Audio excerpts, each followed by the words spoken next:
Hey guys, welcome back to Open It and Play. This is Mike, and today we're going to be looking at the Jada Toys Scooby-Doo Mummy of Ankha. I guess that's how you pronounce it. This is a really cartoonish looking figure compared to some of my others, but I wanted this to go with my mummy lady from, what was the company's name? Snail Shell Mummy Lady. So I plan on painting this guy a little bit so some of his highlights will kind of match her colors, but I also do have to do some customizing of her because she's just a little too risque for my displays. But anyways, this guy is pretty cool. He's very affordable. I did already open him and take a look at him, so this is like an unboxing, but I have already opened him before.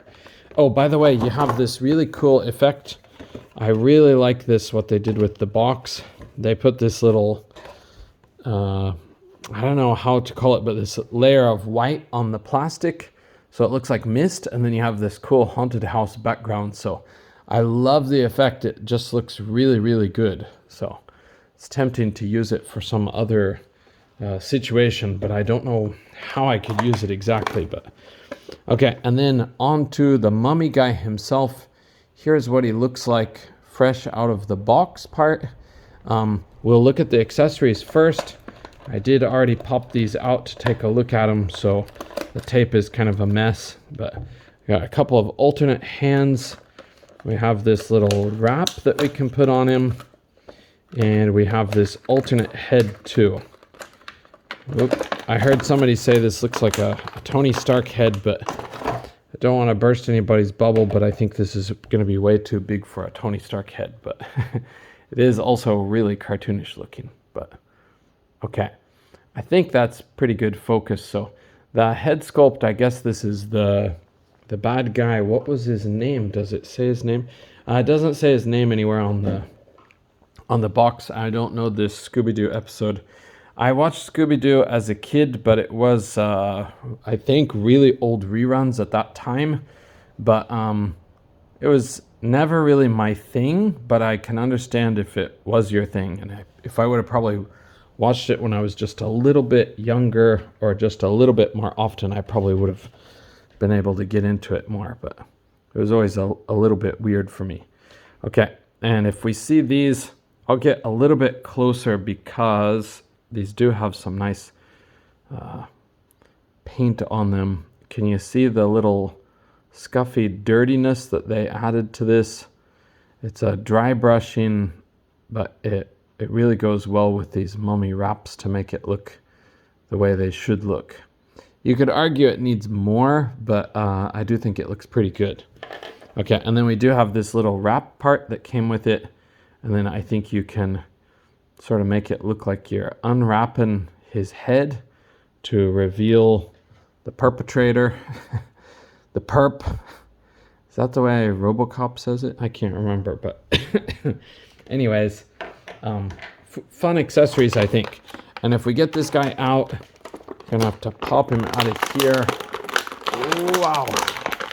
Now the proportions on this guy are something that I do have a bit of a problem with, but I think I can work with it, and if needed, I think I could actually modify it. But I'll get it back just a little bit so you guys can see that. Okay. Is that good? Maybe somewhere around there. Somehow it looks sort of out of focus, but I think it's because of the white color. So this is what the figure looks like. Maybe you can see what I mean about the proportions. He's got a really elongated torso. It's kind of odd the way that it looks, but his legs are kind of stubby, kind of short, but his torso part is very big and exaggerated. I don't really know if real mummies kind of have like a wrap that hangs lower over their crotch, but I kind of doubt it. But anyways, this guy looks very cartoony. He looks very fun. So, okay, let's take a look at his articulation. So if I get him really in focus here. So his head is on his head is on a dumbbell joint, and I think that's done pretty well. It's got pretty good range because they kept the other bowl closer to the top, something that Marvel Legends often fails to do. And let's just snap that on there. Okay, and then the neck is in a similar situation. The neck is on a ball joint or a dumbbell joint. I don't want to pop it out, but I think you probably can. His arms do have butterfly joints, so they can go back to the sides a little bit. That adds a lot of character to him. And they can go forward a pretty good amount too. So good range on these butterfly joints as usual from Jada. Okay, or I think as usual from my experience. Okay, the arms will go up that high. It says typical shoulder joint. He's got a bicep cut. He's got double jointed pinless elbows that will get you back that far. So very good posability for a mummy. And his joints are vertical. No, it's horizontal, but it sort of looks like it would be vertical because I think the mummy pose that we have stereotyped is like this. But yeah, it's a horizontal one. Okay, and the same for this arm, though he does have this rubber bit on it, so it's kind of keeping these together, but I don't think that will interfere with the posability too much. You can still pose it. They gave us enough slack, so I suppose there might be some poses that if you held it long enough, the plastic might get a bit warped or brittle. But his diaphragm joint really goes to the side, that far and that far. He goes back like this and forward like this. And as with the Street Fighter toys, he does have another ball joint at the waist. So if we combine the two, he can really go side to side. And I think that's about the max. Yeah. But it does start to look kind of funny. It's sort of like he swallowed a cylinder or something. And back, the same style. We can just really go crazy with this guy. Or forward about like that. So, okay. And then we get to the part that I like the least. That's his legs. This part is a soft rubber piece for his crotch, so it's sort of like McFarlane, but I think probably better quality for the plastic used. And it goes up like that, back like that, so this has a bit of give to it since it's rubber. They'll go out to the sides quite a bit, so you may not need to, well, not quite a bit all the way. You may not need to make your mummy do the splits, but he can. He's got a nicely hidden thigh cut here, and his double jointed pinless knees. That one's pretty stiff. We'll get you back like that. And he does have also a nicely hidden boot cut under the wraps. So this is the part that bothers me, is I feel like these are both too short for the proportions, but I think that was the aesthetic in the cartoon probably.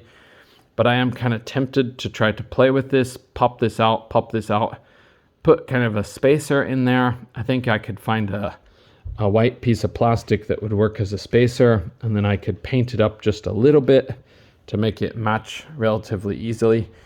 If you did that, you could add some height to him, and you could also probably just make kind of a more realistically proportioned body. But okay, and then onto his legs, the hinges will go back all the way, basically forward a decent amount, and he does have the ankle rocker. Okay, so posing this guy feels really fun. I think that these will get loose over time. This one feels a little bit looser than this, but yeah, you might have to watch that if you pose your figures a lot. He might get looser and looser. But oh, I forgot to say there's a little added detail. He's got another one of these little rubber bits on the back here. That's a nice touch to give a little more wrapping detail.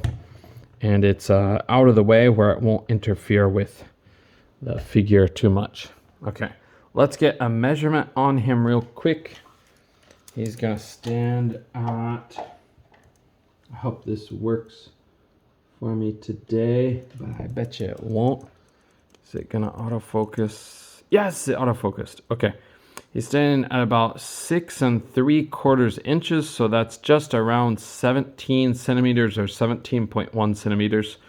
So yeah, he's got some height on him. To compare him to some Marvel Legends, this is Spider-Man. I'll take him off that base, but this is Maximum Series Spider-Man with a different head on him. That head may change the height a little bit, but you can see a decent size comparison. Okay, and Modular Iron Man standing right here. And if we put him against a taller character like Thanos, let's get out of here. And Thanos is coming in. Whoa, Thanos is coming in next to him. That's the Gamerverse style Thanos. Have the other one, but he's at my home, so. All right, so that is the Jada Toys Mummy of Ankha. What do you guys think about this series? Like I said, I'm not big on Scooby-Doo, but I really think they did a beautiful job on these figures. So they're very impressive. I wish I was a bigger fan because I think Scooby-Doo fans are going to be eating good. Okay, is that the right expression? I think that's right. Okay, all right, thanks guys for joining me, and we'll see you in the next video. F Ice, F the White Supremacist Court, and F DJT. Bye for now.